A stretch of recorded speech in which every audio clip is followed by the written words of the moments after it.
Hola, buenas tardes a todos, a socios y no socios de la SECA, de la Sociedad Española de Calidad Asistencial, que habéis tenido a bien acompañarnos en este rato, en esta tarde. Es un poco raro hablaros y no veros, pero bueno, entiendo que estáis ahí detrás muchos compañeros y quiero aprovechar esta oportunidad que tengo para preguntaros o desearos más bien que estéis todos muy bien y vuestras familias después de estos meses que han sido tan difíciles. Y también quiero aprovechar para felicitaros y daros unas gracias enormes por el tremendo esfuerzo y el tremendo sacrificio que habéis hecho todos trabajando por nuestros pacientes durante esta etapa tan dura, demostrando una vez más que los profesionales de la sanidad somos el activo más potente, ¿no?, que tiene este sistema sanitario, y muchas veces no somos reconocidos como tales. Los profesionales, por supuesto, de todos los ámbitos asistenciales, tanto de hospitales como de las urgencias extrahospitalarias, de los departamentos de gestión, los gestores, los líderes y, por supuesto, me vais a permitir que haga una mención especial, dado que yo provengo de la atención primaria, todos los profesionales de atención primaria, que yo creo que son los menos reconocidos, los más invisibles, y yo creo que la atención primaria ha tenido un papel muy importante durante estos meses. Así que nada, daros esas gracias enormes y desearos que todo vaya muy bien en los próximos meses, y que si esto se vuelve a repetir, que nos pille más prevenidos, más preparados, y que salga mejor, que sea más breve. Os agradezco muchísimo que nos acompañéis en este rato, en este encuentro organizado por el grupo SANET, el médico interactivo, en colaboración con la Sociedad Española de Calidad Asistencial. Muchas gracias al grupo SANET. Y, por supuesto, muchas gracias también a Astellas, que es nuestro patrocinador.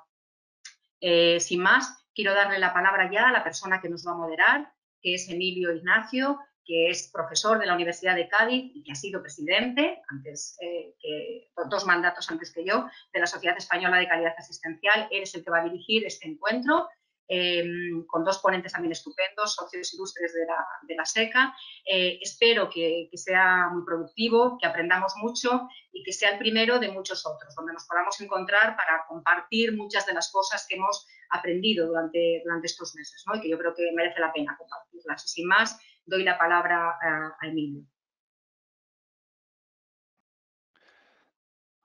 Bueno, pues buenas tardes a todas y a todos. Somos ya casi 100 compañeros, casi 100 profesionales los que estamos conectados a esta webinar. Y nada, muchas gracias, Inmaculada, y vamos a comenzarla. Os digo un poco la estructura que vamos a seguir y, bueno, la temática la tienen ustedes en la pantalla. Vamos a hablar de la COVID-19 y el impacto del coronavirus en la calidad asistencial. Lo vamos a hacer a través de dos ponencias y de dos ponentes.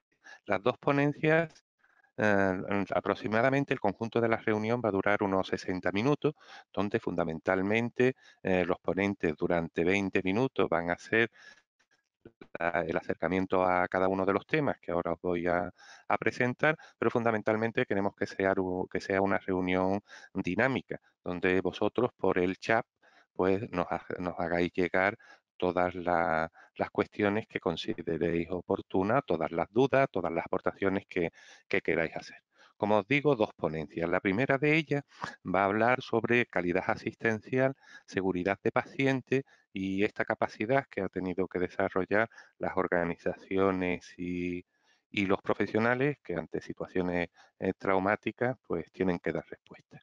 Pues a esta ponencia nos la va a impartir el catedrático de universidad de la Universidad Miguel Hernández, que es el doctor José Joaquín Mira, que enseguida le doy la palabra. Pero para no intervenir cuando él termine, pues voy a presentar también al segundo de los ponentes y ya las dos ponencias irán una detrás de otra y cuando terminen, pues empezaremos el turno de palabra. La segunda de las ponencias la hemos titulado ¿Es incompatible la calidad asistencial con una toma de decisiones rápida y en caliente? Añado yo. Y esta pues la va a impartir el doctor Julián Alcaraz, que es médico y es el presidente actual de la Sociedad Murciana de Calidad Asistencial. Sin más, pues ya le cedo la palabra a José Joaquín Mira. Bueno, pues muy buenas tardes. Gracias a Inmaculada, a Emilio y a los organizadores de esta sesión, de esta tarde. Pues Inmaculada ha dicho, pues efectivamente es un poco raro porque me veo a mí mismo en mi pantalla del ordenador, pero seguro que a través del chat pues podemos compartir inquietudes, preguntas y cuestiones que puedan surgir. Bueno, como Emilio e Inmaculada han dicho y todos habéis vivido, pues estos meses han sido de, bueno, un acúmulo de experiencias, algunas positivas y otras que nos han sorprendido y que han necesitado, dijéramos, de una respuesta para la que no siempre se estaba preparado o que podíamos imaginar. Yo hace un rato, hablando con un compañero de otro centro, pues supongo que es una conversación que habéis tenido muchos de vosotros. Esto parecía en algunos momentos algo, bueno, similar a una película de ciencia ficción, ¿no? Jamás yo creo que podíamos esperar vernos en una situación similar. Bueno, perdón, a ver si consigo. Ahora, ¿en qué situación nos podemos ver o qué es lo que hemos visto? Bueno, yo resumiría algunos puntos que, a mi modo de ver, han sido relevantes en esta crisis sanitaria. El primero de ellos es que, a diferencia de otras ocasiones, los profesionales, todos vosotros, habéis adquirido un protagonismo, sin proponéroslo, decisivo. De hecho, yo estoy convencido, luego lo podemos compartir y debatir en el debate, que el liderazgo clínico y la gestión clínica han pasado a un primer lugar y han sido determinantes de la capacidad y efectividad de la respuesta que se le ha dado al reto de la COVID-19. En aquellos lugares hay que reconocer que no todo el país se ha visto afectado de la misma manera, que la expansión de la pandemia ha sido distinto en todos los países. A lo largo de Europa vemos situaciones muy distintas, pero es que incluso en nuestro propio país, según territorios, también hemos visto que la expansión de la pandemia ha sido distinta. Pero la respuesta de las instituciones sanitarias en gran medida ha estado liderada por el conjunto de profesionales, tanto mandos intermedios como profesionales en los distintos centros. Inmaculada hacía referencia antes también a la atención primaria, no solamente la respuesta se ha dado a nivel hospitalario, y aquí ha residido uno de los elementos, yo creo que más característicos y que ha diferenciado la capacidad y efectividad, como decía, de esta respuesta. Y el otro tercer eje, que ha afectado también a la relación con los pacientes, a los resultados, a la seguridad y calidad de la atención sanitaria, en definitiva, ha venido motivado, en primer lugar, por la incertidumbre.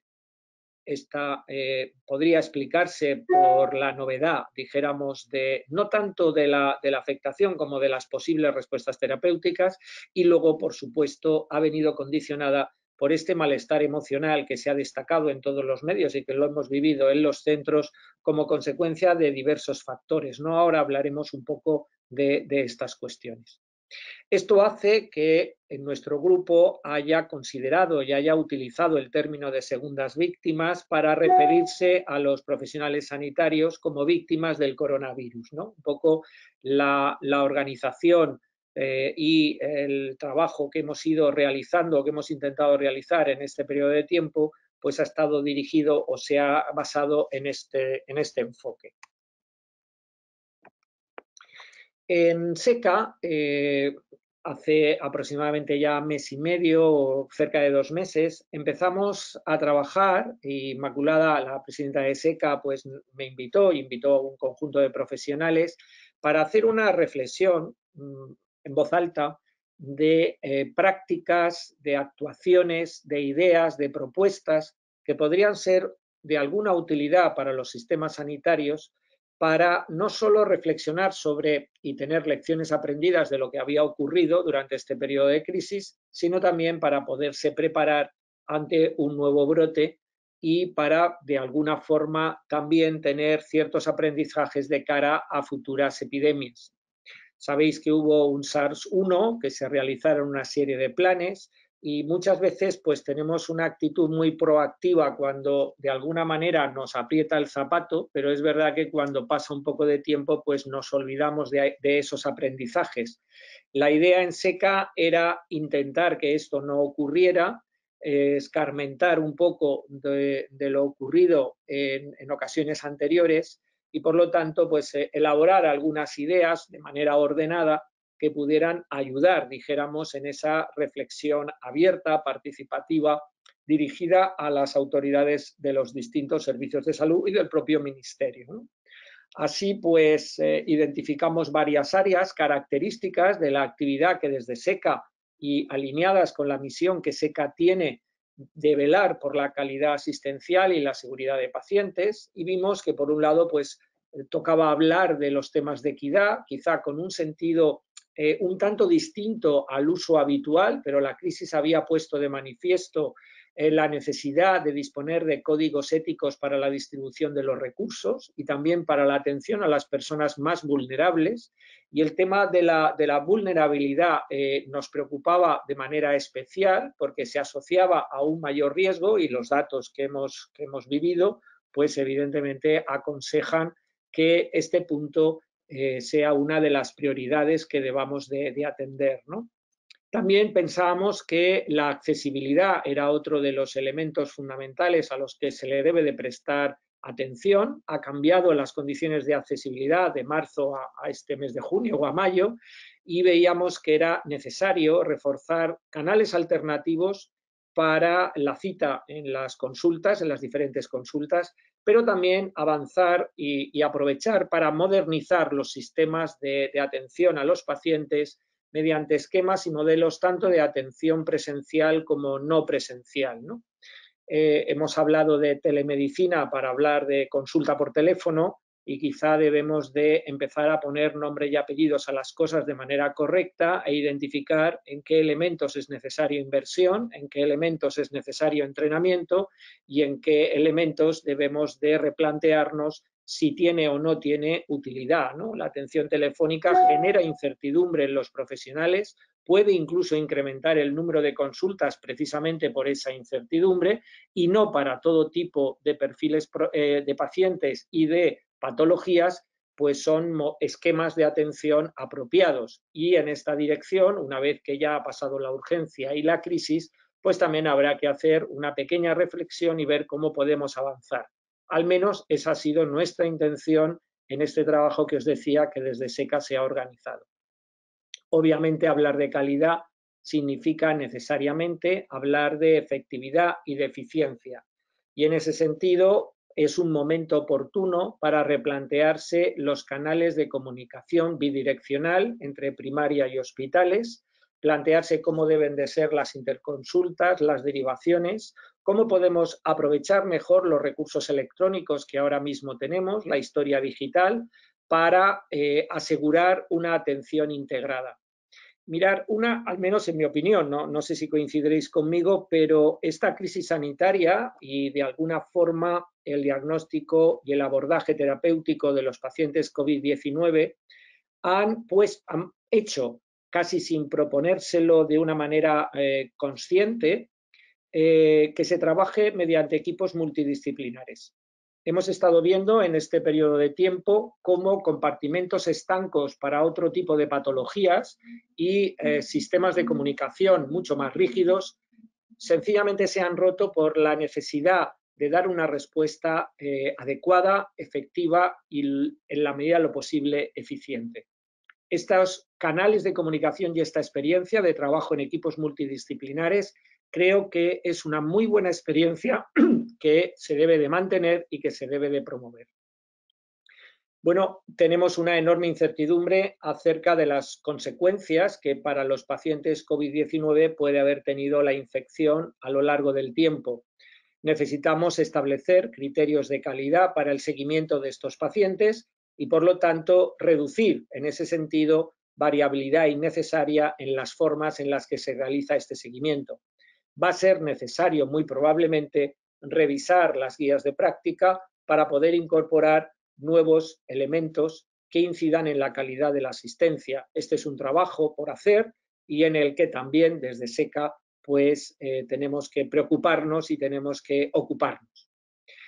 Es un momento, desde luego, para determinar cuáles son las prácticas de escaso valor diagnóstico y terapéutico, por un lado, que tienen también alto riesgo de contagio, pero que además hemos visto en este periodo de tiempo que no aportaban valor y que no hacerlas no ha supuesto ningún riesgo para los pacientes. Bueno, el hecho de que a lo largo de todo el país haya habido una interrupción de la prestación sanitaria en determinados contextos y situaciones, todo aquello que era demorable, nos invita a pensar cuáles son tanto actuaciones de carácter estrictamente administrativo que no es necesario que se sigan realizando de la misma manera, como también las prácticas de escaso valor diagnóstico y terapéutico que pueden incidir en una pérdida de eficiencia en el sistema y que realmente hemos visto que, aunque no se hagan, tampoco tienen consecuencias, ¿no? Esto afecta a todas las especialidades y afecta especialmente también a esta interrelación entre primaria y hospital. Y en la línea de lo que estaba comentando, pues desde SECA pensamos también que el incremento de los sistemas basados en telemedicina requiere que especifiquemos criterios de calidad para estos esquemas de abordaje diagnóstico y terapéutico que hasta ahora pues no los tenemos. Quiero decir, tanto desde el punto de vista de la seguridad de la información y de la protección de los datos de las personas, como de las decisiones y actuaciones profesionales. Hemos vivido un momento en el que pues, se ha tirado, por ejemplo, de WhatsApp para poder estar en comunicación unos profesionales con otros, y si alguien pues conocía a alguien en Italia o en Bélgica o en Suiza, pues se ha utilizado los medios que teníamos para poder reducir esta incertidumbre, pero es verdad que una correcta aplicación de los esquemas basados en telemedicina pues requiere también de mecanismos más formales y de un procedimiento más reglado. En cuanto a la seguridad de los pacientes, pues las soluciones de eHealth, de salud, pues requieren también de un cierto entrenamiento. No, yo, por ejemplo, esto de los webinars, pues de pronto habíamos tenido alguna experiencia aislada y ahora se ha convertido en un sistema, no digo cotidiano, pero desde luego semanal, ¿no? Y esto pues lo hacemos como mejor sabemos y podemos. Yo espero que me podáis seguir esta tarde adecuadamente, pero sí que es cierto que se requiere un entrenamiento y una cierta facilidad para poder organizar las cosas que lamentablemente por razones obvias no hemos tenido. Tenemos que revisar por completo los protocolos de higiene y limpieza de los centros, de las consultas, por ejemplo en primaria de respiratorio u otras para el tema que generan aerosoles. Lo mismo sucede en el caso de los hospitales y esto supone tener circuitos distintos. En esto todos los centros ahora están implicados, pero supone efectivamente establecer estos protocolos porque pensamos existe una amplia variabilidad entre los centros a la hora de aplicarlo. Y se han estado utilizando medicamentos fuera, ¿verdad?, de su contexto habitual y también medicamentos de alto riesgo, que también es necesario pues, especificar las condiciones. Estos son algunos de los temas sobre los que desde SECA pues, hemos empezado o hemos planteado que se pueden trabajar. Esta crisis y los momentos más crudos de la crisis, todo el mundo ha entendido que había que realizar algunos sacrificios y, por ejemplo, la atención primaria prácticamente en todo el país ha pasado a trabajar por procedimientos en vez de la forma tradicional en la que los pacientes estaban asignados a algún profesional. Bueno, esto ha cambiado radicalmente la experiencia de los pacientes, se han realizado circuitos alternativos. El tema del aislamiento, pues no hace falta comentarlo, ha supuesto tanto para los pacientes, los familiares, como para los profesionales un duro golpe a la moral y a las emociones. En cualquier caso, es necesario hacer un análisis también de cuál es y cuál ha sido esa experiencia de pacientes y cómo se puede proteger.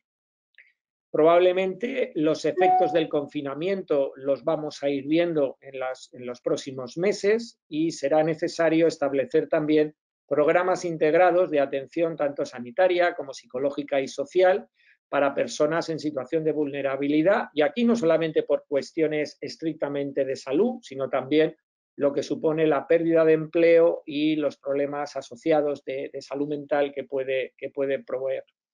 Los mecanismos de coordinación entre admisión, atención al paciente y los profesionales sanitarios pues deberían de verse a la luz de este aspecto para mejorar la experiencia de los pacientes.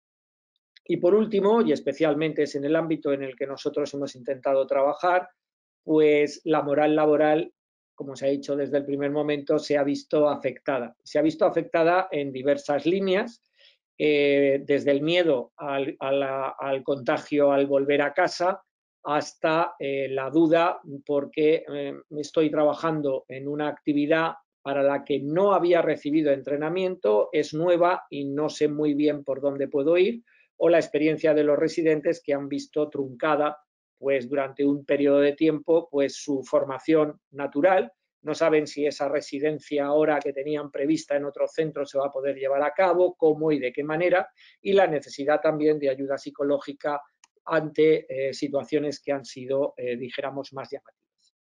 Bueno, nosotros desde ese punto de vista nos pusimos en marcha como grupo de trabajo, ahí participaban profesionales de muy distintos puntos del país y el origen fue el grupo de trabajo del Estudio Nacional sobre Segundas Víctimas. Aquí tenéis la página web, como va a quedar grabada la sesión, la página web, si no la conocéis, la podéis consultar. Y tenéis a la izquierda un recuadro, sencillamente está la imagen, no con ningún ánimo, sino para comentar que hemos intentado ver cuáles eran las situaciones, problemas más comunes, desde la incertidumbre, las instrucciones contradictorias, cambiantes, la falta de equipos, la falta de coordinación en determinados momentos y también los aspectos positivos, como os he dicho, para responder a la crisis sanitaria, ¿no? Y en base a esto, pues hemos estado trabajando y para esta fase posterior, pues hemos visto cómo los modelos de respuesta ante los desastres pues estamos comprobando ahora con datos cómo después de la fase de impacto, que veis aquí a la izquierda, viene una fase, vamos a llamar así, en la literatura se la identifica como heroica y luego luna de miel, en la que la propia activación del trabajo nos mantiene más o menos estables y nos hace ver, pero cuando cesa en cierta medida esta presión, pues aparecen estos síntomas de estrés y de fatiga comunitaria que serían, dijéramos, el pago o el recibo por ese esfuerzo o sobreesfuerzo que ha habido que realizar durante un periodo de tiempo, ¿no? Bueno, este modelo lo estamos viendo, que con los datos, cuando hemos medido estrés entre profesionales, pues, bueno, es el modelo que estamos viendo que se confirma. Y entonces, bueno, pues hemos intentado realizar una valoración, porque ahora el mismo personal que ha estado atendiendo a los pacientes COVID-19, sois vosotros, no hay más detrás, pues sois los que vais a seguir atendiendo no solo a los pacientes COVID que puedan aparecer, sino que hay que estar atentos a nuevos brotes, hay que estar atentos a las consecuencias del confinamiento y a la patología que se ha visto interrumpida. Por lo tanto, los temas de descanso, los temas de vacaciones, etcétera, pues tienen una serie de dificultades que limitan las posibilidades de recuperación. En muchos casos, pues hay que recuperar la confianza en la institución y esto se liga pues al inicio de litigios que definitivamente pues involucran a profesionales, aunque bueno, pues vayan dirigidos hacia otras instancias, pero una realidad que convivimos es que, y de hecho están apareciendo tweets, mensajes, noticias, pues básicamente casi sin solución de continuidad, se ha pasado de los aplausos de las 8 a posibles litigios en sede judicial, ¿no? Entre los profesionales pues cunde cierto desánimo y se recuerdan pues promesas incumplidas, hay rebrotes, en fin, situaciones que hacen que a nivel organizacional pues sea necesario también pensar en una respuesta. Y a nivel individual, pues muchas veces uno de los problemas es que no se reconocen estos síntomas de estrés agudo, de estrés postraumático, tampoco se reconocen bien los síntomas de lo que se ha venido a denominar daño moral, es decir, el profesional que se ha visto obligado a tomar decisiones duras, decisiones que han supuesto o que pueden suponer un conflicto moral y sin los medios adecuados pues poco más se podía hacer. Todo esto pues aparece, como os he dicho, en esta fase posterior a la de heroicismo y de luna de miel, que viene la fase posterior de impacto. A los profesionales no nos gusta, no nos gusta pues el reconocer que afectivamente pues no estoy bien del todo y tampoco sabemos cómo afrontarlo, ¿no? Por esta razón, tanto en la app que hemos desarrollado como bueno, en las sugerencias que hemos puesto sobre la mesa, pues tenemos una serie de recomendaciones, ¿no?, que hemos lanzado pues, a los responsables de los servicios de salud, ¿no? Y a nivel de la organización, pues pensamos que un primer paso es reconocer la labor de los profesionales al afrontar esta crisis sanitaria de una manera pues sencilla, pero pública y clara, ¿no? El tema de la autonomía y de la gestión clínica han dado un buen resultado y, por lo tanto, fomentar la autonomía de los clínicos parece un camino adecuado para afrontar nuevas situaciones y, en cualquier caso, mejorar la calidad y seguridad. Y luego los centros también durante este periodo de tiempo lo hemos visto, referentes clínicos de manera espontánea, esto que yo llamaba el liderazgo clínico, han aparecido y han sido referentes para sus compañeros, para sus compañeras, y este es otro elemento que también pensamos que merece reconocimiento, ¿no? Hay que dar cancha a la gestión clínica y fomentar y seguir manteniendo este trabajo de los equipos multidisciplinares y reforzar la autogestión de los servicios. Yo creo que este ha sido otro de los elementos. El papel de la alta dirección probablemente tenga que cambiar hacia un papel más de coordinador, de coordinación de todas estas capacidades de autogestión de los diferentes servicios, y se ha visto claro cómo los mandos intermedios de las organizaciones sanitarias, tanto a nivel de primaria como a nivel de hospitales, han dado un paso adelante en muchos sitios, y esto es, como yo os decía, es lo que ha hecho también que la respuesta haya podido ser más positiva. Es necesario también, y lo sugerimos así, celebrar sesiones clínicas específicas sobre qué no ha ido bien. Y los servicios tienen también que reflexionar y ver qué información había en un momento determinado, qué decisiones se han tomado y cómo con otra información en otro momento distinto de la crisis pues se han tomado decisiones diferentes. Y quizá merezca la pena también desde el punto de vista de ofrecer una mayor seguridad jurídica hacer esta reflexión en los diferentes servicios. Es necesario poner a disposición de forma accesible la actualización de las guías de práctica clínica y también de las buenas prácticas que se han realizado en este periodo de tiempo para poder afrontar un nuevo brote, si este fuera el caso, o futuras epidemias. Y pensamos que este modelo de la cuádruple meta pues es una opción extraordinariamente potente en estos momentos, y apostamos también y sugerimos el que se pongan en práctica acciones para mejorar lo que conceptualmente viene denominándose el bienestar en el trabajo. Tenemos ejemplos de algunos hospitales, tenemos algunas experiencias, por ejemplo, con el tema de los hospitales magnéticos, en donde se ve claramente cómo cuidar al profesional tiene una repercusión directa en la calidad y seguridad de pacientes. Por lo tanto, avanzar en esta dirección nos parece que puede resultar en una mejora del sistema y en una mejora necesaria también en estos particulares momentos. A nivel del individuo es necesario monitorizar los niveles de estrés agudo de los profesionales. Nosotros, como sabéis, hemos puesto en práctica algunas ideas y algunas propuestas, y creemos muy importante que es necesario romper la cadena de silencio, ¿no? Es decir, muchas veces los profesionales se ven sobrepasados, pero prefieren callar, o tienen experiencias que guardan para sí que no han sido del todo positivas, y esto, en definitiva, afecta a la calidad y seguridad de pacientes. No solamente un tema de moral laboral, es también un tema de calidad de la asistencia sanitaria. Pensamos también que a nivel individual es necesario hacer un reconocimiento y también ver qué necesidades de apoyo pueden tener las familias de los profesionales que han estado enfermos graves o que han fallecido. Y es necesario porque hay incertidumbre y dudas y cuestiones que el propio sistema debería de cuidar, por decirlo de alguna manera, a aquellos profesionales que han estado en primera línea y que además bueno, pues han sufrido por ello un particular, vamos a decir así, daño, ¿no? Un particular pago, ¿no?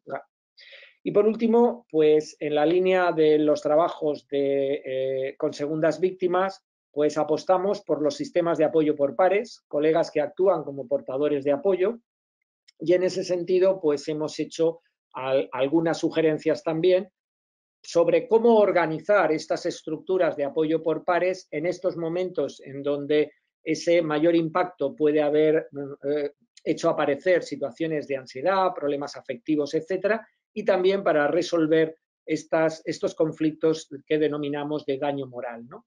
Los sistemas de por pares pensamos que son más accesibles para los profesionales, mucho más aceptables, y han demostrado tener utilidad en algunas experiencias. No son muchos los hospitales en España que están avanzando en esta dirección, pero su experiencia seguro que puede ayudar a otros para poderlo organizar. Y bueno, por mi parte, solamente remarcar que estos sistemas pues actúan a estos 3 niveles, ¿no? Hemos elaborado un pequeño esquema para poder trabajar y poder organizar desde sesiones de diffusing, etcétera, en aquellas unidades que puedan ser necesarias. Y como yo os decía, pues vamos un poco con esta idea, intentando colaborar o ayudar en lo que en los centros sanitarios, primaria y hospitales, pues ha surgido como consecuencia de la crisis y que afecta directamente, porque al final, si los profesionales no se sienten respaldados y no tienen capacidad para realizar su labor, finalmente lo que se resiente va a ser la calidad y la seguridad de los pacientes. Muchísimas gracias, buenas tardes.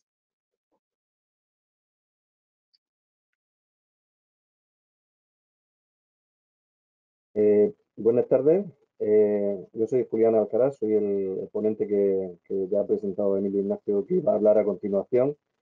Y mi parte de la ponencia era para dar respuesta a si es incompatible la calidad asistencial con la toma de decisiones rápidas. Después de todo lo que ha dicho que hay que poner en marcha José Joaquín, desde luego la respuesta tiene que ser que sí. Si hacemos todo eso, se puede, no es incompatible, sino es totalmente incompatible e incluso recomendable.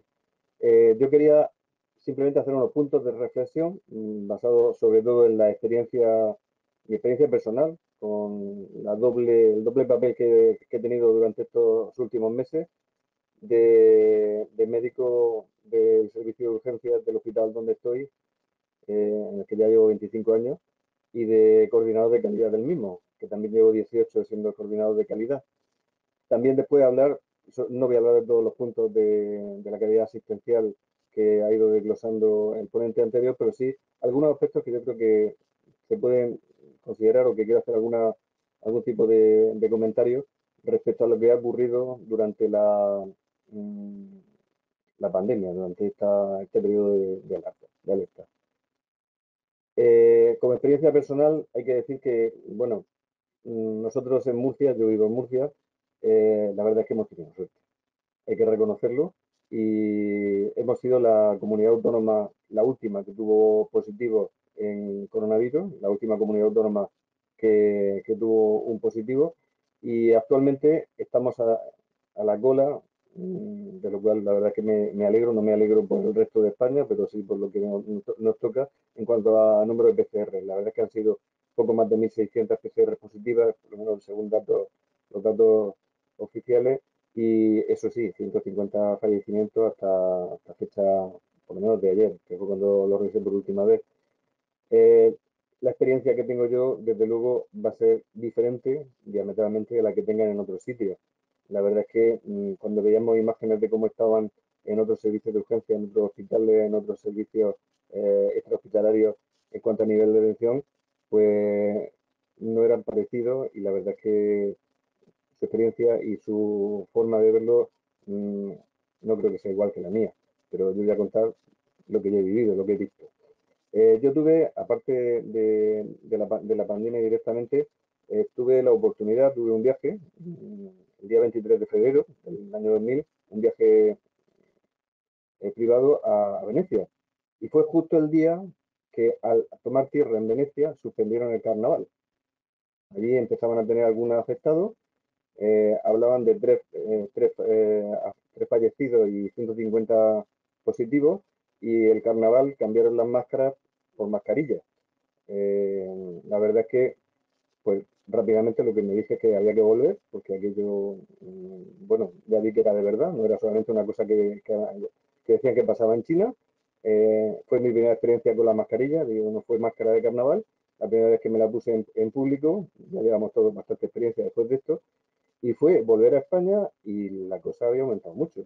Ya 11 fallecidos y 323 infectados en nuestra región. Parece, algunos lo compararon bueno, a un tsunami que venía. Nosotros en Murcia de tsunami la verdad es que no tenemos mucha experiencia. Quizás de riadas sí, de hecho habíamos tenido unas meses anteriores.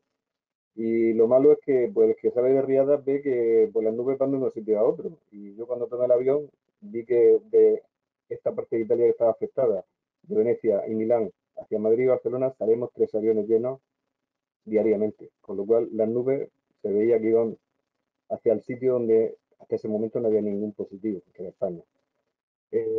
Bueno, en ese momento por lo menos vi que la mascarilla era un dato importante, ya en Italia no quedaban mascarillas, nosotros no teníamos ningún problema de momento y al volver dije que hay que hacer un poco más de control, por lo menos tener cuidado en cuanto al consumo, no se creían que íbamos a estar sin mascarillas, pero hombre, mascarillas quirúrgicas no van a faltar nunca. Pues, bueno. Y al volver, la verdad es que todavía, bueno, tardamos todavía algunas semanas en tener algún caso, ya digo que Murcia fue la última comunidad autónoma, pero sí que cuando empezamos a tener los primeros tuvimos hubo un positivo que afectó a varios compañeros míos y entonces estuve en urgencias y tuve que cubrir 3 guardias cuando empezaba a haber casos. Y la verdad es que estar de visita en Venecia o estar en urgencias recibiendo pacientes a los que había que tratar con esta nueva estrategia, con estos 2 circuitos, con estos protocolos que cambiaban, se hacía cuesta arriba.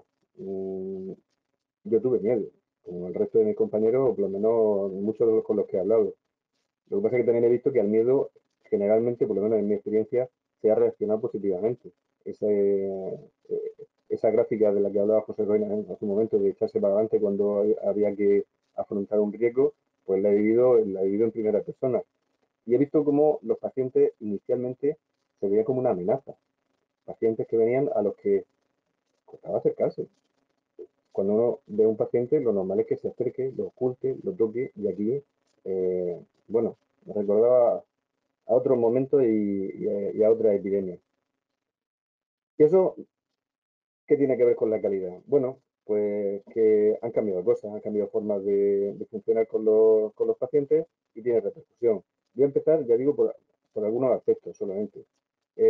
Uno de ellos, uno de los elementos de la calidad clásico y de los principales es el ciclo de mejora, el PDCA, en el cual pues hay que hacer se nos dice que hay que hacer una mejora continua y después de planificar hay que actuar, hay que verificar si las cosas están bien hechas y después pues volver a cambiar los planes si hace falta para volver a tener nuevos objetivos. ¿Eso ocurre siempre? No. Hay veces, urgencia es uno de los ejemplos, donde la actuación, el tratamiento, es antes del diagnóstico, por lo menos del diagnóstico etiológico. Y eso hay que hacerlo así. ¿Y eso se hace de forma improvisada? Pues no. Eso requiere una protocolización y una preparación y un adiestramiento y un entrenamiento todavía más importante que cuando se hace teniéndolo todo organizado. Porque tomar decisiones rápidamente, en urgencia y en otras muchas cosas, requiere una preparación, una protocolización y un entrenamiento a veces superior que hay que tomar para otro tipo de decisiones. Con lo cual, en las fases del PDCA está muy bien cuando se pueden hacer, pero hay veces que hay que saltárselas, pero no por eso tiene que dejar de ser planificado previamente. Hay muchos esquemas, hay muchas formas de funcionar en la calidad.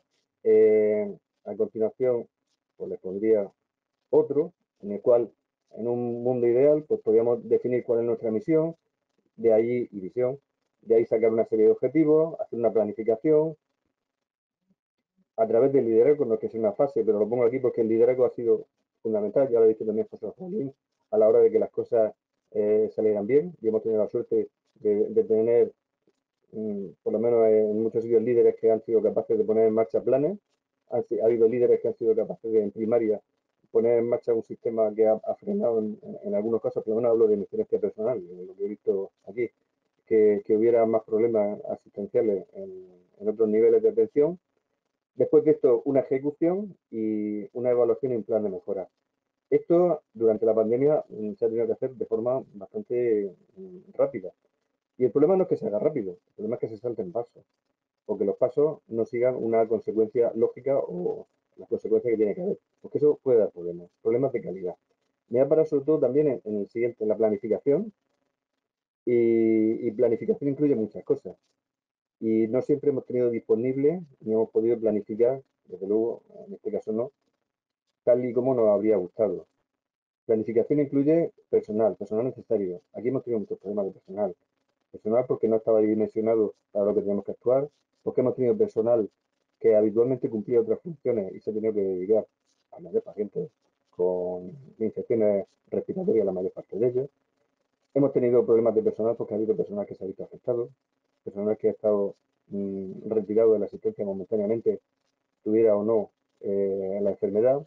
Hemos tenido problemas estructurales serios, problemas estructurales de espacio, no cabían los pacientes. Nosotros ya he dicho que tuvimos mucha suerte y no llegamos a tener el grado de afectación que han tenido en otros sitios, desde luego ha sido la más baja, pero en nuestro hospital llegamos a tener 150 pacientes con un COVID positivo. Desde luego, por urgencias pasaron muchos más, algunos de ellos con diagnósticos negativos, pero los cuales había que actuar igual que si lo tuvieran inicialmente.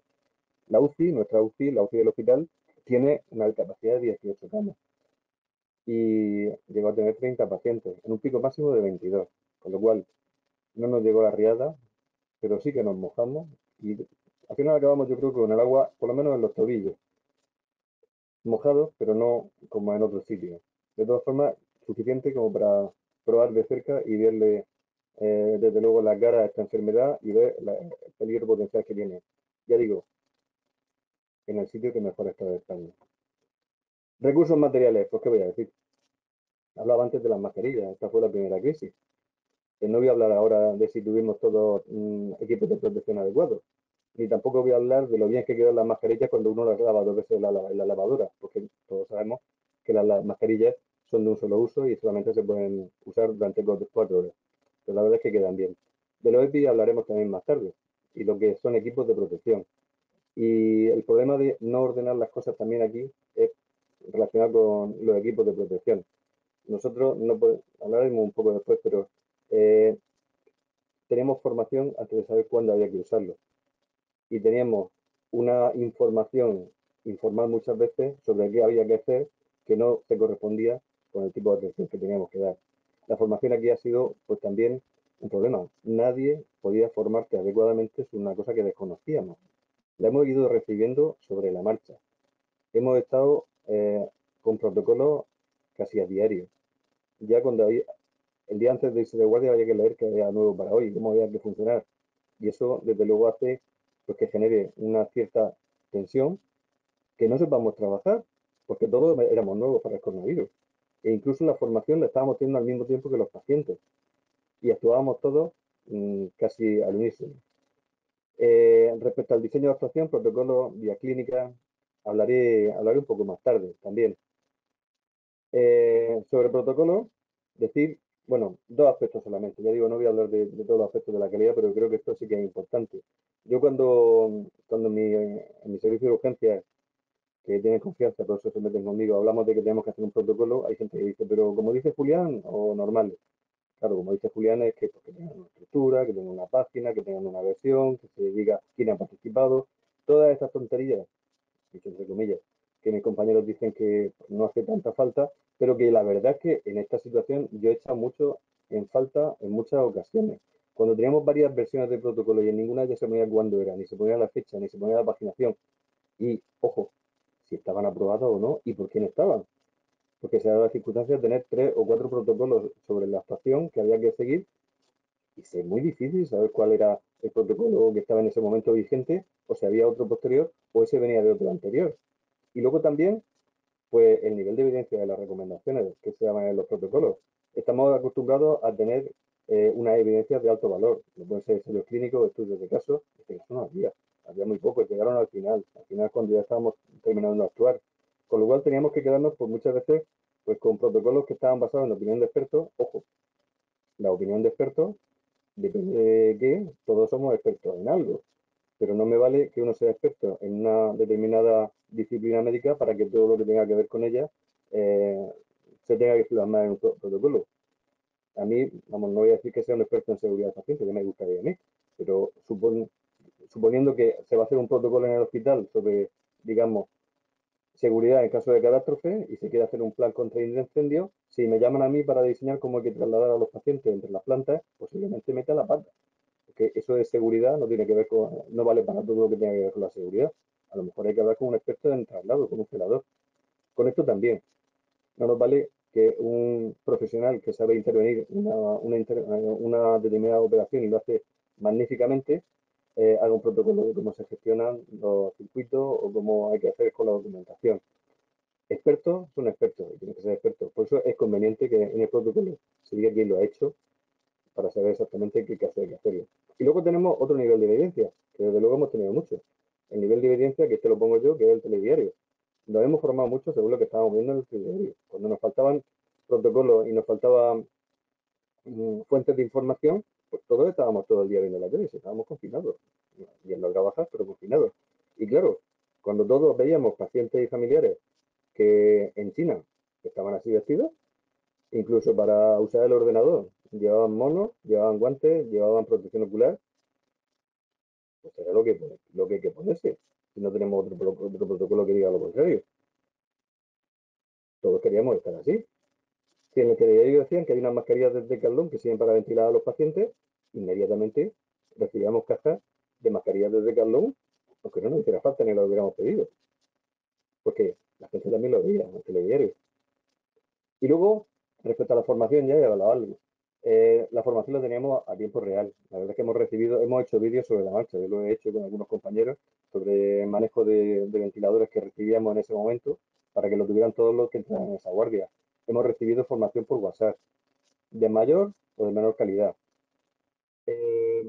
Formación en calidad asistencial, la verdad es que se ha visto carencia en algunas de las actuaciones que se ha hecho en cuanto a normas básicas y a no solo calidad asistencial, sino también medidas de protección básicas, porque no hace falta tener un protocolo para saber qué tipo de protección teníamos que tener si tuviéramos todo muy claro o hubiera una protocolización sobre qué son un aislamiento por gotas, qué es un aislamiento de contacto, qué es un aislamiento aéreo y en qué actuaciones teníamos que protegernos frente a una determinada cosa o no. La verdad es que en esta pandemia, desde luego en la higiene de manos, yo creo que ha hecho un avance bastante importante simplemente porque había necesidad y también lo hemos ido aprendiendo sobre la marcha. Y luego, sobre la formación sobre medidas de protección, pues teníamos un hándicap. Yo creo que era el efecto ébola. La última formación que se hizo fue cuando la epidemia del ébola y nos habían enseñado a ponernos y quitarnos el mono. Entonces, esa es la que nos quedaba en la mente. Y por eso todo el mundo quería mono, estuviera o no estuviera indicado. Hubiera o no hubiera mono. Aquí tengo a mis compañeros intentando hacerse una foto manteniendo la distancia de seguridad, difícil, ojo, pero todos con equipo de protección, o sea, ¿qué equipos tuvimos? Ya digo que no lo que nos hubiera gustado, pero equipo hay. Incluso yo tuve un equipo completo con el cual pudiera atender a los pacientes. Otras dimensiones, y aquí ya estoy pues terminando, porque de algunas cosas de estas ha hablado José Joaquín y lo ha hecho incluso con propuestas de actuación y más de lo que hago yo. Nosotros estamos acostumbrados a medir calidad asistencial midiendo dimensiones. Una de ellas sería la satisfacción. Hace poco tuve la oportunidad de hablar con un compañero, otro coordinador de calidad, que había hecho una encuesta en la cual había medido satisfacción de pacientes durante la pandemia. Si usamos los parámetros que normalmente medimos, vamos a encontrar diferencias grandes porque la atención ha sido bastante diferente. Nosotros estamos acostumbrados, por lo menos en las encuestas, se habla de si ha podido identificar al profesional. Desde luego, con Adepti vestido de blanco es difícil, sobre todo si no se pone el nombre. Y si se pone en la espalda, como hemos visto en la tele, pues muchos pacientes no van a saber si ese señor que venía con mascarilla y de blanco era el médico, era el celador o quién era. Si le preguntamos, va a decir que no lo sabía. Se le pregunta a veces sobre el acompañamiento. El acompañamiento, desde luego, no te puede dejar satisfecho. Sobre la información y la comunicación, hemos tenido graves problemas de información, sobre todo de comunicación con el paciente, incluso con los familiares, a los cuales dejábamos fuera. Tenemos que hablar muchas veces por teléfono. Y en cuanto al trato, no porque quisiéramos tratarlos mal, pero inicialmente, ya digo, eran una fuente potencial de contagio, visto de modo así estricto. Daba miedo acercarse. A mí ya he dicho, me recordaba a otra epidemia, a la época cuando yo empecé a trabajar, la época de SIDA, cuando un paciente entraba en la habitación y en la historia, porque todo se ponía SIDA, positivo, cuidado, no quería entrar ni la limpiadora, ni a tocarlo. Y hubo que pasar tiempo para saber que se podían tocar, que uno se puede acercar, que 2 metros es una distancia de seguridad, incluso para los pacientes que tienen COVID. No digo que tengamos que ir a abrazarlos porque no se puede, pero uno puede comunicarse a distancia y tomar las medidas de precaución. En la época del SIDA hizo falta pues que personas como esta le dieran la mano a personas con SIDA para que viéramos que no pasaba nada y que se podían tocar. Y esta acción que, bueno, es tan simple como dar la mano, hay veces que se agradece bastante. Sobre accesibilidad y eficacia no voy a hablar. Y sobre seguridad del paciente simplemente dar una pincelada. Todos sabemos que hay tipos de efectos adversos y sabemos de qué dependen y podemos ver lo que ha pasado durante estos días que hemos tenido esta actuación tan rara que seguimos teniendo. Sabemos que la medicación es una causa importante de efectos adversos y aquí hemos vivido problemas serios, problemas de que no teníamos claro cuál era la medicación que había que darle a estos pacientes. Esto sí que todavía se está clara, pero han recibido tratamiento. A veces uno, a veces otro. Y hemos funcionado también con la medicación, un poco con, ya digo, con las noticias. El día que dijeron que el ibuprofeno iba mal y que había que dar paracetamol para bajar la fiebre, por lo menos en Murcia se agotó el paracetamol de la farmacia. Eso ese día. Eso fue después del papel higiénico, que fue de la crisis y las mascarillas que ya hemos hablado. Pero el paracetamol se agotó. Con la hidroxicloroquina pasó lo mismo. Tuvimos un problema de seguridad para aquellos pacientes que la estaban tomando con indicación médica de otras patologías. O sea que la medicación era un riesgo que hemos tenido más alto porque hemos tenido problemas serios y problemas de rotura de stock, incluso con los antiinflamatorios. También hemos tenido rotura de stock en algunos de ellos. Problemas de infección nosocomial, no estamos acostumbrados o relacionados con la asistencia.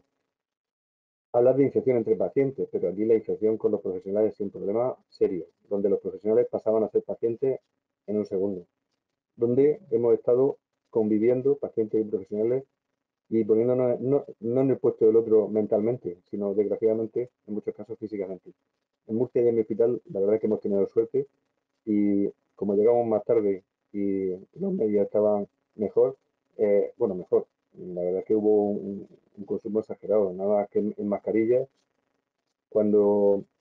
Antes de que empezara la pandemia, teníamos un consumo de 80.000 mascarillas semanales en el servicio murciano. Antes del primer caso se había subido, se había multiplicado por 3, con lo cual en 15 días nos habíamos consumido los recursos de mes y medio. Y justo entonces los suministros dejaron de quedar, o sea que es un problema serio. Pero a pesar de eso, lo hemos ido llevando como hemos podido y la verdad es que hemos salido muy bien parados, hemos tenido suerte. Relacionado con los cuidados, también es otro de los tipos de efectos adversos que causan problemas de seguridad. Los cuidados no se han hecho como estábamos acostumbrados, se han cambiado. Los procedimientos también han sido diferentes. Incluso ha habido procedimientos, yo he encontrado problemas de seguridad o por lo menos eventos adversos de epístasis causados por las COVID. La lotería, pero para nuevos eventos adversos. Y luego problemas de diagnóstico, que sí que no teníamos ni test. A la gente la tratábamos sin saber exactamente si tenían o no tenían. Y hemos aprendido que no pasa nada por hacerlo así. Que el diagnóstico nos vale si vamos a cambiar la actitud terapéutica. Pero si a un paciente no le vamos a mandar nada más que paracetamol y que esté en casa, tener un positivo o no tenerlo se puede obviar. Hemos aprendido a convivir con eso. Y respecto a los factores contribuyentes, son muy parecidos. Problemas de medicación ya he hablado, comunicación, también he dicho antes, la comunicación no ha sido igual, y ha sido un gran problema. El diagnóstico pues, se ha hecho cuando se ha podido.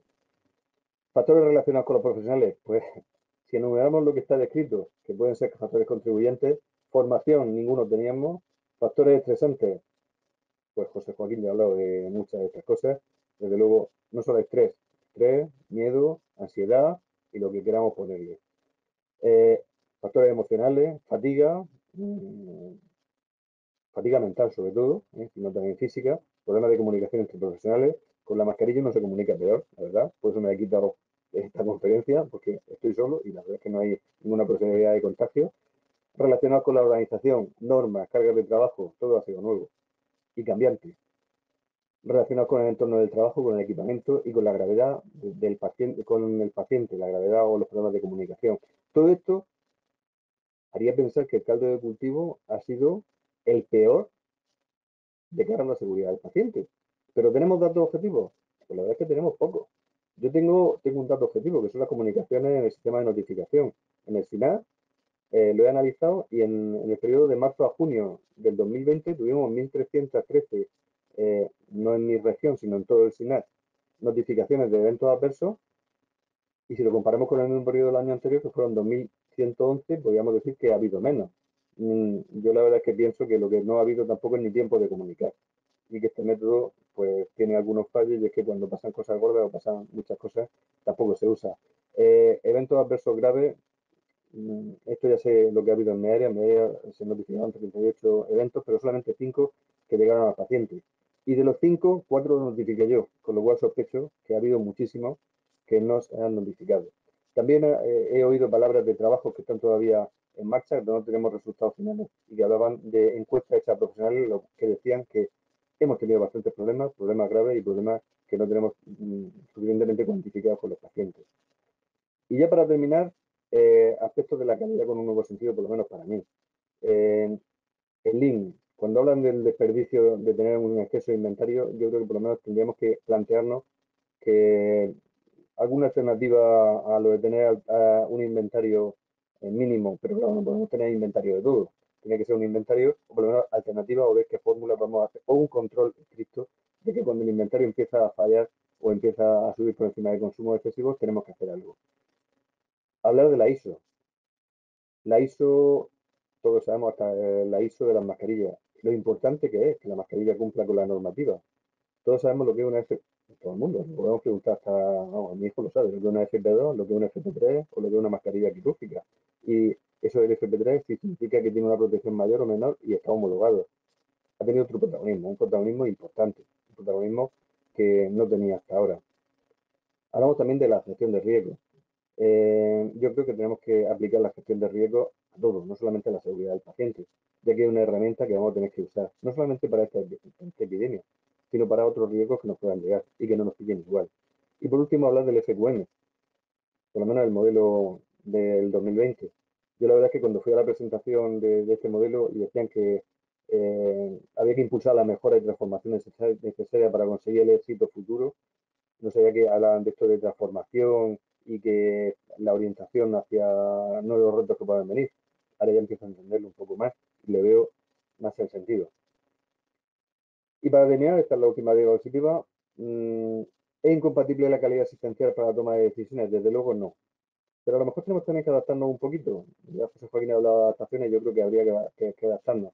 Primero, ¿nos valen los modelos actuales de calidad para actuar de la crisis? Pues tres cosas. Primero, nos valen si lo utilizamos bien, hay que utilizarlo. Hay que tener plan de calidad y hay que utilizarlo ordenadamente. Hay que fomentar la cultura de calidad, cultura de seguridad solo no, cultura de calidad en las organizaciones y no saltarse pasos, si es posible. Y cuando haya que saltarse pasos, estar preparado para eso, estar entrenado.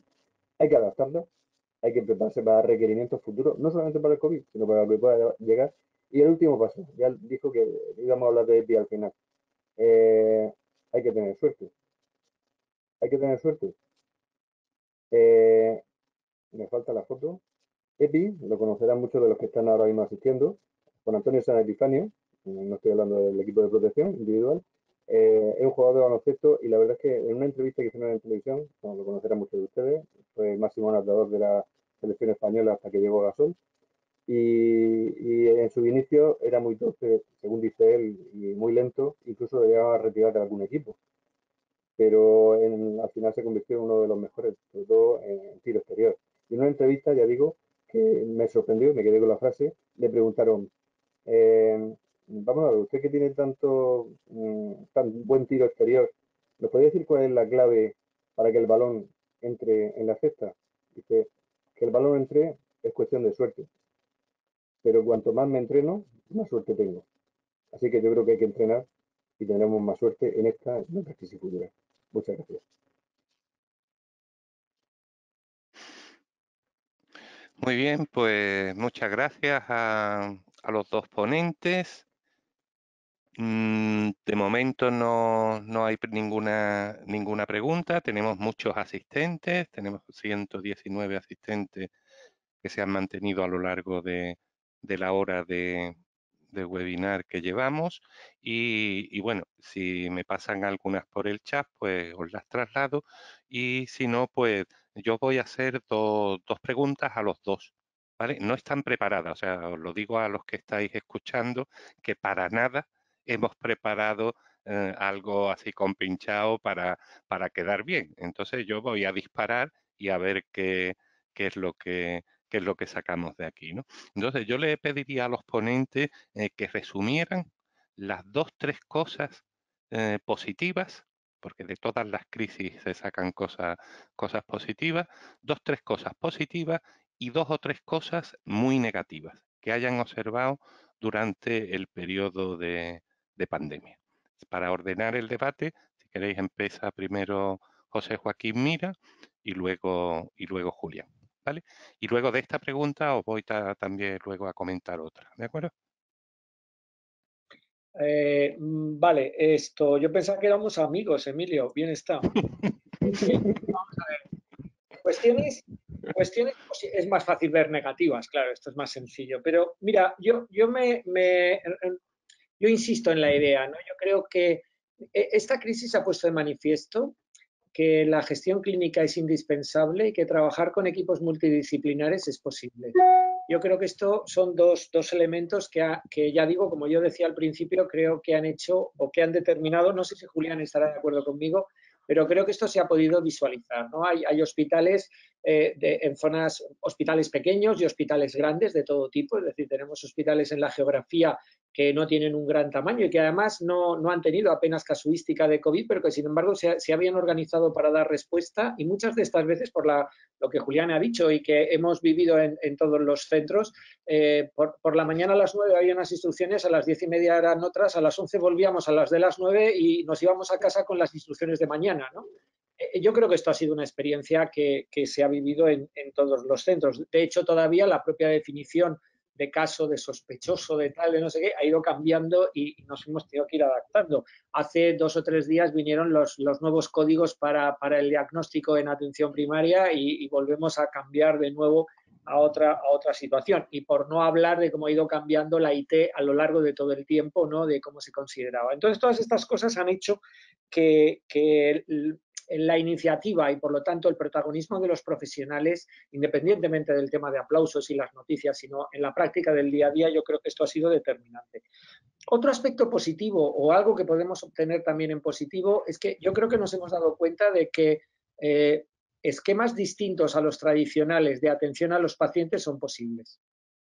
El tema de la telemedicina, por ejemplo, puede ser un desarrollo en los próximos tiempos, y espero que también una reflexión sobre qué cosas no es necesario hacer, ¿no?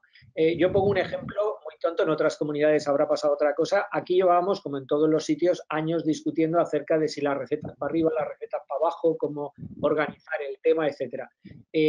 Aquí en una tarde, cuando digo aquí me refiero a la Comunidad Valenciana, que es donde yo estoy, perdón que no lo había dicho al principio. Aquí en una tarde estoy poniéndolo en plan un poco semijocoso, ¿no? En unas horas se consiguió que el médico hace una prescripción, la recibe una farmacia comunitaria de elección del paciente y hay una persona de la farmacia comunitaria que le lleva el medicamento a la casa del paciente. O sea, esto si lo llegamos a organizar fuera del periodo de la era COVID, podemos estar meses. De verdad que se hizo en 2 horas y media. Estoy exagerando, ¿no? Pero para entendernos, hay muchas cuestiones. Es verdad que quedaron flecos porque, por ejemplo, las instrucciones al paciente sobre cómo tomar la medicación no la acompañaban, ¿no? Es decir, ha habido flecos porque la urgencia pues ha hecho que pueda ser distinto. Aspectos negativos. Hombre, yo creo que el volumen de profesionales que se han quemado un poquito más personalmente con el sistema se ha incrementado. Julián antes comentaba sobre el tema de los EPI u otras cuestiones. Yo creo que ha habido momentos de mayor tensión. Es verdad que la experiencia del ébola hubo una fase de entrenamiento y de formación intensa, y que ahora, si preguntas en la mayoría de los centros, pues ¿cómo se va a poner una mascarilla por delante? Es decir, la formación ha sido, vamos a decir así, menor, excepto en situaciones concretas de unidades, pero en general la información a los profesionales pues no ha sido de la misma manera. Y yo creo que otro aspecto negativo, creo que hemos de también hacer una reflexión claramente, es el tema de experiencia de paciente y aislamiento. Yo creo que tardamos un poco en reaccionar. No, lo primero, efectivamente, como todos sabéis, pues era protección del riesgo biológico y también protección de las familias y de los propios pacientes que estaban por el hospital, pero esto ha ocasionado. Yo creo que hemos fallado también un poco la información inicial para poder transmitir, dijéramos, un mensaje más unívoco en el tema de los centros. Y bueno, nosotros pensamos también, cuando hemos estado analizando, que bueno, otro de los problemas que ha habido claramente es en los centros sociosanitarios y cómo nos hemos podido coordinar y poder dar una cobertura, ¿no? Ahí también la respuesta quizá ha tardado un poco más, ¿no? Yo así a bote pronto y luego si quieres pues continuamos un poco con el debate. Muy bien, Julián. Sí, bueno, la verdad es que aspectos positivos dentro de una pandemia también hay que destacar. A mí me ha sorprendido la buena predisposición inicialmente que ha habido por parte pues, de todo el mundo, de los profesionales, que todo el mundo se ha echado para adelante. Nosotros inicialmente cuando en urgencias diseñamos 2 circuitos, pues dijimos, bueno, a la gente de más edad, a la gente que tiene patologías crónicas, que no vayan al circuito de los posibles contagiados, y los más jóvenes y menos sensibles, pues que vayan a otro. Y la respuesta fue que no, que si estábamos todos en un servicio, todos teníamos que vaya a todos, que a que le tocara le había tocado, pero todos teníamos que ir para adelante. Y gente de otros servicios que se acercaba y decía, si os hace falta gente, yo hace mucho tiempo que no veo pacientes de urgencia o pacientes de interna, contad conmigo. Y se ha contado, y han podido actuar ahí, sobre todo en planta. En urgencias, por lo menos en mi hospital, no hace falta. Y cómo se han montado dos UCI. Y ha llevado UCI gente que habitualmente estaba y otros pacientes se han llevado a otros sitios. O sea todo el mundo se ha tirado para adelante. Y la población, cuando hemos pedido colaboración, cuando se han enterado que faltaban mascarillas, cuando se han enterado que faltan pantallas, incluso hemos tenido que decirles que no trajeran más pantallas, que ya no teníamos sitio donde almacenar pantallas. Y estaba todo cerrado, pero han inventado, y han sacado, y han fabricado. Y han respondido, aunque las encuestas de satisfacción, como he dicho antes ahora, salgan muy negativas, midiendo los parámetros que habitualmente medimos, no sé si alguien ha tenido un aplauso de 2 meses anteriormente y lo va a tener después, como el que hemos tenido por todos. Aplauso bidireccional, porque yo cuando estaba de guardia salí con mis compañeros a aplaudir a la gente por lo bien que se estaban comportando. O sea que aspectos positivos, muchos, destacables, sobre todo de parte de la calidad humana. Y negativos, pues negativos también mucho. Y no voy a irme al nivel macro, voy a quedarme en el nivel local. A mí la verdad es que me horrorizaba también a veces la improvisación. Como si oíamos una noticia se ponía en práctica sin saber si eso había que digamos, la calidad o en qué se basaba. Si se oía que la energía funcionaba, no voy a decir que nadie dijo como algún presidente que había que tomarla, pero sí llenaban empapadores con lejía para que nos limpiáramos la suela de los zapatos, sin saber si eso estaba indicado o no. Y luego también, otro aspecto negativo, desde luego, el aspecto de humanización. Después de estar trabajando tanto tiempo en aspectos de humanización con los pacientes, aquí nos hemos visto obligados, porque las circunstancias lo hacían así, a estar lejos de ellos, a tener que aislarlos, a en situaciones incluso terminales, no dejar que tuvieran un acompañamiento mínimo, a tener que diseñar cómo iba a ser los últimos momentos o hasta cuándo o hasta dónde podíamos dejar que los acompañantes estuvieran de lejos en los últimos momentos. Y eso yo creo que ha sido bastante malo. Yo, vamos, yo sé que había gente que no se quería acercar al hospital porque no quería morirse sola. Prefería morirse en su casa. Eso, vamos, no me lo ha dicho ningún paciente, eso me ha dicho hasta mi madre. Decía, yo no tengo miedo a morirme, pero no quiero morirme así, ni ahora. Porque a mí me miedo a la soledad. Y eso yo creo que es peor que la muerte. Es un aspecto bastante negativo. ¿Y del cual podemos aprender? Porque yo creo que inicialmente había más distancia, pero hemos ido aprendiendo que a los pacientes se les puede uno acercar, no mucho, pero un poco sí, y que con guantes se pueden tocar. Muy bien, pues muchas gracias a los dos. Y ahora sí hay preguntas. Hay 3 preguntas. Una de ellas coincide con la que yo tenía pendiente, es exactamente la misma. Pero muy bien, hay ya 3 personas que han preguntado. Una de las preguntas es que opinéis, ya tenemos que opinar brevemente porque habrá más preguntas y ya llevamos 1 hora y algo, que opinéis sobre, que deis vuestra opinión sobre lo que no se ha hecho, sobre todo lo que se ha tenido que interrumpir y qué impacto pensáis que ha tenido esto. Si queréis, ahora lo hacemos al revés. Empieza Julián brevemente y luego José.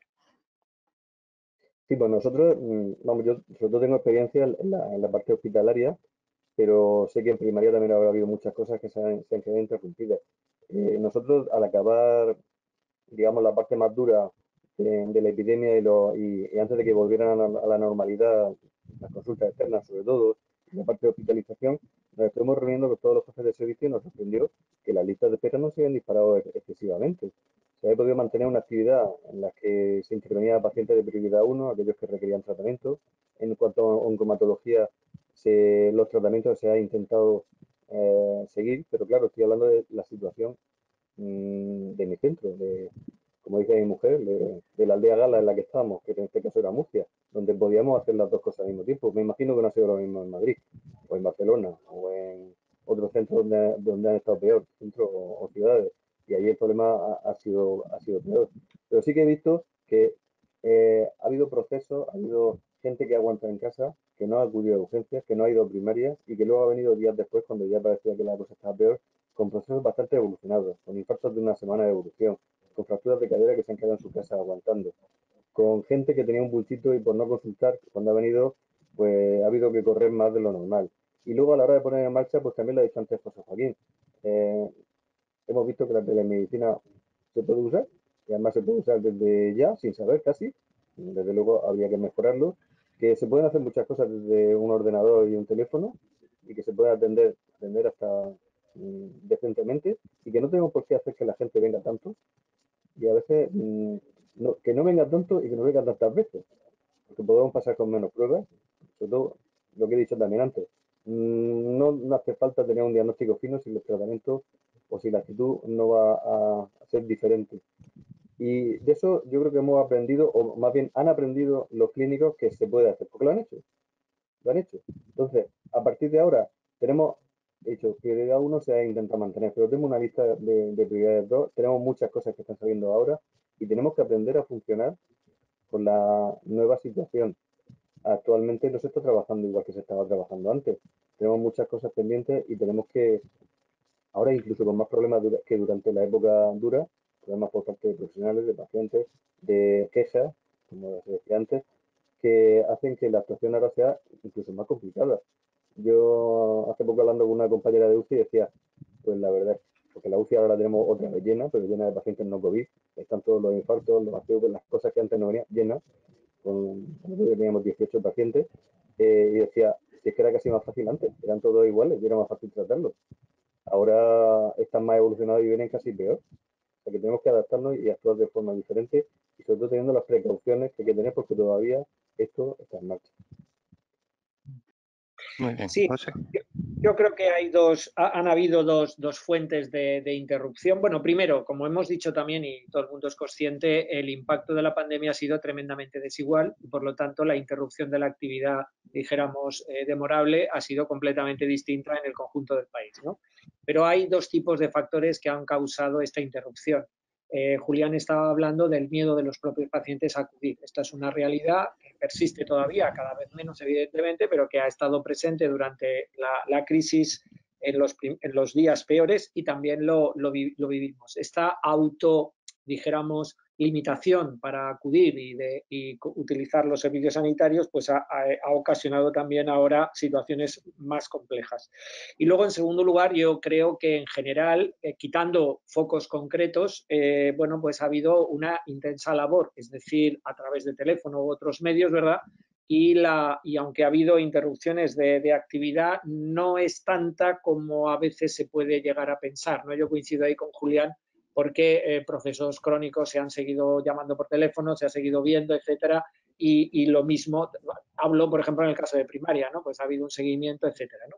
Sí que es verdad que ahora hay una oportunidad porque se está recuperando listados de pacientes de mayor nivel de complejidad, que a lo mejor esto no se hubiera hecho en otras condiciones porque hubiéramos estado más en los pacientes que solicitan la consulta o que están en programa de seguimiento, y ahora es cierto que se está ampliando en general un poco, pues, como si dijéramos, la especie de poner en el radar al conjunto de pacientes. Pero yo creo que un elemento que también ha estado en este proceso y que hay que considerarlo es también la autolimitación que una parte de la población también se ha impuesto por miedo al contagio, ¿no? Que también hay que considerarlo. Muy bien. Una pregunta para Julián. Preguntan qué posibilidad ha habido durante el periodo COVID de llevar una monitorización y una gestión por proceso más o menos habitual. ¿Esto se ha interrumpido? ¿Se ha podido hacer? ¿No se ha podido hacer? ¿Tienes alguna experiencia al respecto? La verdad es que cuando hemos empezado a tener casos como esto fue pasar de la nada al todo de golpe, se hacía lo que se podía y con los protocolos, como os he dicho antes, cambiantes. Un ejemplo proceso, pues la verdad es que cuando cambiaban las situaciones y los escenarios casi de un día para otro, ha sido complicado. He intentado pues salvar los muebles. Aparte, no sabíamos hasta dónde íbamos a llegar. Nosotros estábamos tratando con la gente que teníamos dentro y diseñando espacios y poniendo en marcha nuevos recursos y pidiendo y sacando donde no había respiradores porque no sabíamos a dónde íbamos a llegar. Ya digo, hemos tenido mucha suerte, pero la curva subía y subía de una forma exponencial. El pasado no tenía ningún caso en ningún sitio, a venir un par de casos al hospital, a tener que ingresar en una tarde 12 neumonías y no sabíamos hasta dónde íbamos a seguir subiendo.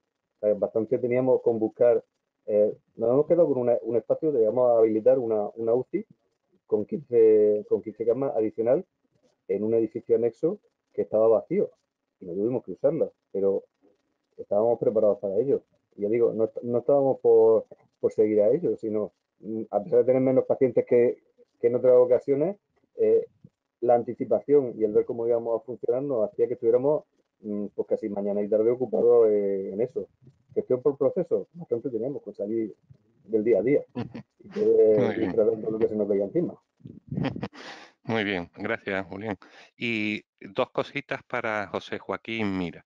Nos preguntan sobre si tiene alguna experiencia sobre el papel de las unidades de calidad, cuál ha sido o cuál debería de haber sido, si tiene opinión, y también qué opine sobre cómo se está preparado ahora para posibles rebrotes de organización de primaria, de hospitales, de Hombre, yo SAMU, etc. en cuanto al segundo punto, creo que hasta donde conozco y soy capaz de haber intentado averiguar, hablando con unos con otros, viendo nosotros mismos aquí en nuestro departamento de salud, etcétera, yo creo que ahora estamos vamos a ver, por decirlo de alguna manera así coloquial, si en marzo hubiéramos estado como estamos organizados ahora, la respuesta hubiera sido diametralmente distinta. Lo que tengo grandes dudas es si en otro brote de magnitud importante como el que hemos pasado, la capacidad de los profesionales para aguantar es la misma. Como ha dicho Julián, ha habido un voluntarismo y un presentismo extraordinario hasta el punto de que efectivamente ha habido muchos ejemplos de solidaridad entre especialidades, etcétera, ¿no? Y esto se ha notado en el día a día. Es verdad que también ha habido profesionales que se han echado atrás, menos, pero también ha sucedido en algunos puntos. Es decir, las cosas han sido así, pero la gran mayoría y de forma mayoritaria la respuesta ha sido ejemplar, ¿no? ¿Qué sucede con respecto a la capacidad de moral laboral o de fuerza laboral que tenemos para un segundo brote? Bueno, pues si pasa suficiente tiempo para que haya un cierto descanso y el verano sirve para aplacar el ánimo, pues puede estar bien. Pero como tenemos también que atender otro tipo de procesos que están por en medio, pues ahí yo es donde más tengo la duda. No tanto en cuanto a los procedimientos, que creo que ahora están más claros, no en cuanto a materiales, no en cuanto a organización, no en cuanto a conocimiento, etcétera. Creo que ahí estamos mejor, pero los aspectos de moral laboral tengo dudas. Respecto a las unidades de calidad, vamos a ver. Es verdad que la premura manda y sí que en cualquier situación de catástrofe hay una serie de prioridades. Pero también es verdad que los principios que tienen que ver con seguridad de paciente o que tienen que ver con la calidad de la asistencia tienen que primar, ¿no? Yo comentaba, y es un ejemplo, que es cierto que a lo mejor los comités de ética han tardado 2 semanas en tener un dictamen, pero esto era, dijéramos, una experiencia que podemos tener y que debemos de aprender. Y esto es algo que es necesario para dar cobertura y seguridad y además reducir incertidumbre jurídica a los profesionales. En segundo lugar, es necesario también tener datos. Cuando estamos hablando de calidad asistencial, no solamente es hablar de un cuadro de mando integral de indicadores, es también que en el día a día interioricemos que lo que hacemos, aunque esté fuera, dijéramos, de la indicación, también tiene que cumplir una serie de requisitos y que hay una variabilidad, y la crisis ha puesto de relieve que hay que utilizar el apellido de variabilidad innecesaria para entender bien que hay una variabilidad necesaria y útil que en estos casos es necesario aplicar. Y en ese sentido creo que el papel de las unidades de calidad precisamente es estar detrás, incidiendo e insistiendo en que estas cuestiones tienen que también estar presentes, ¿no? Yo por curiosidad he preguntado a colegas de diferentes sitios y, por ejemplo, en el caso de los sistemas de notificación se han producido diferencias tremendas, desde sistemas que han quedado muertos porque apenas ha habido notificación, a otros, en cambio, que ha incrementado la notificación y que de alguna manera ha tenido una dinámica distinta. Hay que ver y con tiempo analizar esta notificación y ahí yo creo que las unidades de calidad tienen también un papel relevante. Muy bien. Pues si os parece, hay todavía mucha audiencia, pero ya tenemos que ir finalizando. Yo le propongo a los participantes realizar yo un ejercicio en un minuto y medio, de resumir las muchísimas cosas que han dicho los dos ponentes y de esta forma pues dar por concluida la sesión. Con referencia a la primera ponencia, la de el doctor Mira, pues ha comenzado diciendo que no se estaba preparado, que esto parecía una película, ¿no? Que el protagonismo de los profesionales ha sido esencial y que el liderazgo clínico ha pasado a un primer lugar.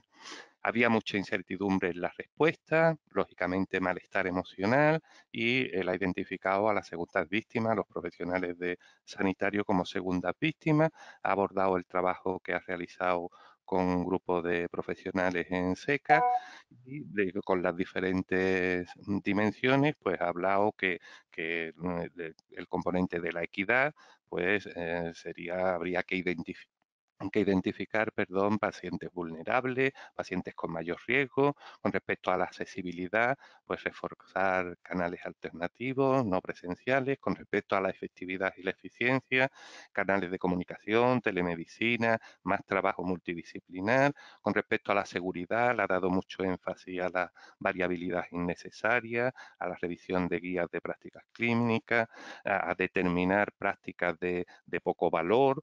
Se han suspendido, ha hecho mucho hincapié en que se han suspendido muchas cosas, pero que también hemos aprendido que muchas cosas eran prescindibles y que por tanto eso incluso ha sido positivo, ¿no? Habría que hacer sacrificios y se han hecho con los pacientes, con circuitos telefónicos, con atención telefónica, con aislamiento de los pacientes solos. Ha hablado también de moral laboral y del apoyo psicológico que se necesita, porque la gente tenía miedo al volver a casa, porque era una actividad que hacían por primera vez, una incertidumbre, falta de equipo, falta de mascarilla.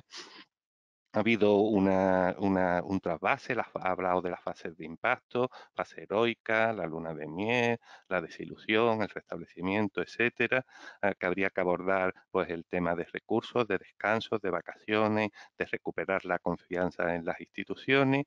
Se ha pasado de los aplausos a ciertas posibilidades de litigio en los juzgados, que hay profesionales que han tomado decisiones muy duras y que pueden llevar incluso a conflictos propios, morales, porque la situación ha sido muy complicada, que hay que dar mucha cancha a la gestión clínica, reforzar la autogestión y que los mandos intermedios pues probablemente tengan que dar un paso, lo han dado, ¿no? Un paso adelante.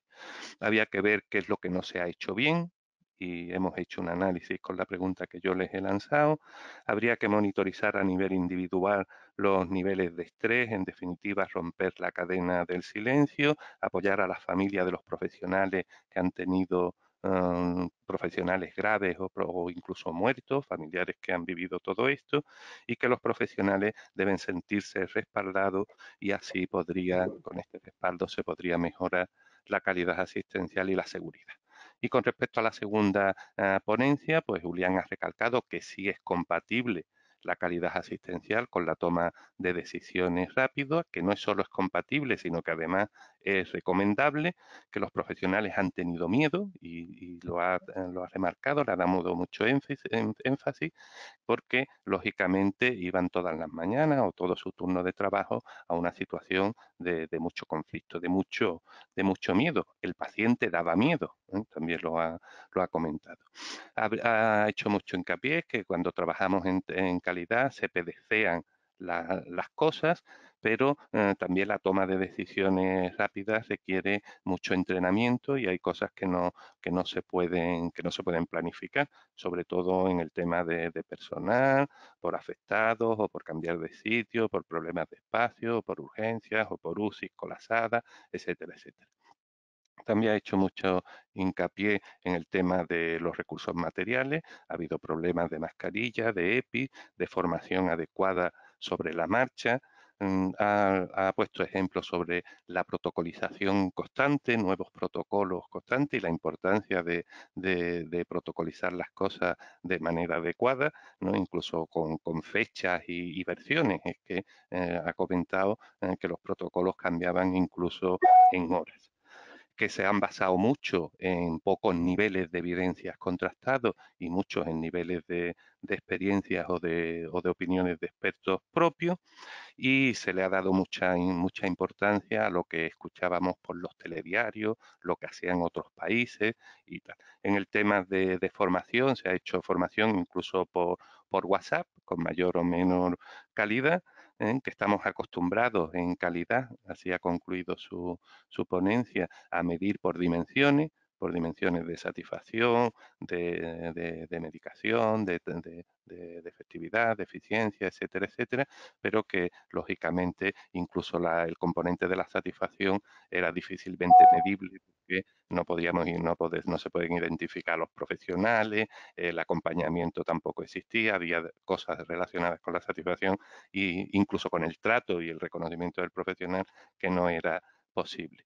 ¿Qué decir de los medicamentos? Que no había seguridad en qué había que utilizar, problemas también relacionados con las infecciones adquiridas y con los cuidados de los pacientes debido al overbooking que había en los centros sanitarios. Yo creo que esto resumiría a grandes rasgos en este 2-3 minutos que he utilizado cuáles han sido los contenidos de esta webinar y como no hay más preguntas, pues ya solo toca despedirnos. Vale, en primer lugar, agradecerle a José Joaquín Mira y a Julián Alcaraz, los dos ponentes que hemos tenido, sus magníficas exposiciones. Agradecerle también a la Sociedad Española de Calidad Asistencial el amparo que le da a esta webinar. Agradecerle al médico interactivo y al grupo SANEC por las posibilidades y la organización propiamente dicha de esta actividad, a nuestro patrocinador, al grupo Astela, que con su apoyo pues ha dado la posibilidad de que esto se pudiera llevar a buen puerto. Y por supuestísimo, después de 1 hora y media, a los más de 100 profesionales que han estado conectados y atentos a lo que ustedes habéis dicho. Y nada más. Muchísimas gracias a todos. Muchas gracias. Muchas gracias. Hasta luego.